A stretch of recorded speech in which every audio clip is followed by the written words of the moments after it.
വരൂ ഗൈസ്, ഐറാസ് കിച്ചണിലേക്ക് എല്ലാവർക്കും സ്വാഗതം. ഇന്ന് നമുക്ക് ഉണക്കിൻ്റെ തല വെച്ച് ഒരു ചമ്മന്തി ഉണ്ടാക്കിയാലോ. അതിനാവശ്യമായ ഉണക്കിൻ്റെ തല ഇത് നമുക്ക് ചുട്ടെടുത്ത് വരാം. കനലിൽ കനലിൽ ഇതുപോലത്തെ കനലിൽ നമുക്ക് ചുട്ടെടുക്കാം. ഇത് എൻ്റെ ഉമ്മ പറഞ്ഞു തന്ന ഒരു റെസിപ്പി കൂടിയാണിത്. ഇത് പഴയ കാലങ്ങളിൽ അപ്പൂപ്പന്മാരും അമ്മൂമ്മമാരും കഴിച്ച ഒരു റെസിപ്പി കൂടിയാണിത്. ഇത് കപ്പ പുഴുക്കിൻ്റെ കൂടെയും ചക്ക പുഴുക്കിൻ്റെ കൂടെയും കഴിക്കാൻ പറ്റിയൊരു ഐറ്റമാണ് ഇത്. നല്ല ടേസ്റ്റുമാണ്.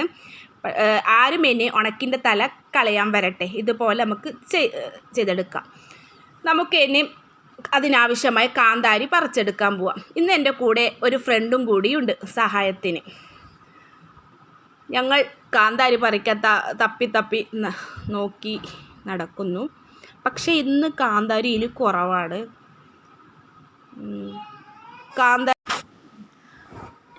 എന്നാലും നമുക്ക് ആവശ്യത്തിനുള്ള കാന്താരി പറിച്ചെടുക്കാം. പഴുത്ത കാന്താരിയാണ്, എന്നാലും കുഴപ്പമില്ല. നമുക്ക് ചമ്മന്തിക്ക് കാന്താരി വേണമെന്നേ ഉള്ളൂ.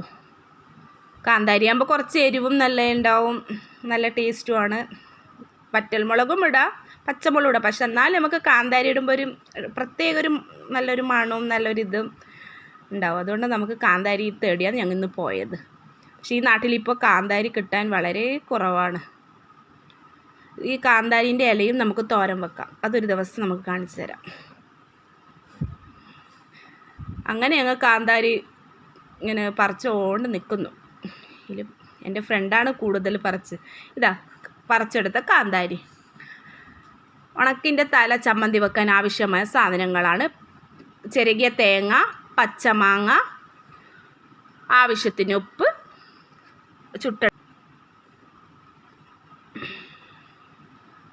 ചുട്ടെടുത്ത ഉണക്കിൻ്റെ തല. ഇത്ര സാധനങ്ങളാണ് ആവശ്യത്തിന് വേണ്ടത്. ഇതിൽ നിങ്ങൾക്ക് മാങ്ങക്ക് പകരം വാളംപുളിയോ ഉപയോഗിക്കാം. ഇത് നമുക്ക് ജാറിലേക്ക് ഓരോന്നോരോന്നായി ഇട്ട് കൊടുക്കാം. പച്ചമാങ്ങ ഇട്ട് കൊടുത്തു. ഇനി ചിരകിയ തേങ്ങയും കൂടി നമുക്ക് ചേർത്ത് കൊടുക്കാം. ആവശ്യത്തിന് കാന്താരിയും ഒരു 6-7 കാന്താരിയും ഇട്ട് കൊടുത്തു. ചെറിയ കാന്താരി കൊണ്ട് നമ്മൾ ഒരു 6 എണ്ണം ഇട്ട് കൊടുത്തത്. ഇന്ന് നമുക്ക് കാന്താരി കിട്ടിയത് കുറവാണ്. ആവശ്യത്തിന് ഉപ്പ്, ചെറിയ തേങ്ങയും ഇട്ട് കൊടുത്ത് നമുക്കിതൊന്ന് ചതച്ചെടുത്താൽ വരാം. നല്ലോണം അരയണ്ട, ചതച്ചിട്ട് എടുത്ത് വരാം.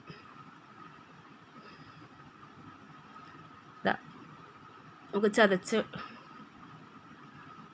ചതച്ചെടുക്കാം. ജസ്റ്റ് ഒന്ന് ചതച്ചെടുത്താൽ മതി. നല്ലോണം അരയണ്ട, വെള്ളമൊന്നും കൂട്ടണ്ട കേട്ടോ.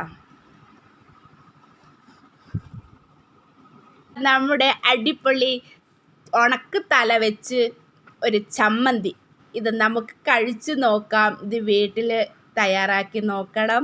ആരും ഇനി ഉണക്കിൻ്റെ തല കളയേണ്ട ആവശ്യമില്ല. ഏത് ഉണക്കിൻ്റെ തലയായാലും കുഴപ്പമില്ല. ഇത് നമുക്ക് പഴഞ്ചോറിൻ്റെയൊക്കെയും കഴിക്കാം, കപ്പക്കറീൻ്റെയൊക്കെയും ചക്കക്കറീൻ്റെയൊക്കെ എല്ലാം കൂടി കഴിക്കാൻ പറ്റിയ ഒരു ഐറ്റം കൂടിയാണ് ഇത് ഇഷ്ടപ്പെട്ടാൽ ലൈക്ക് ചെയ്യുക, സബ്സ്ക്രൈബ് ചെയ്യുക, ഷെയർ ചെയ്യുക. അടുത്ത വീഡിയോ കാണുന്നത് വരെ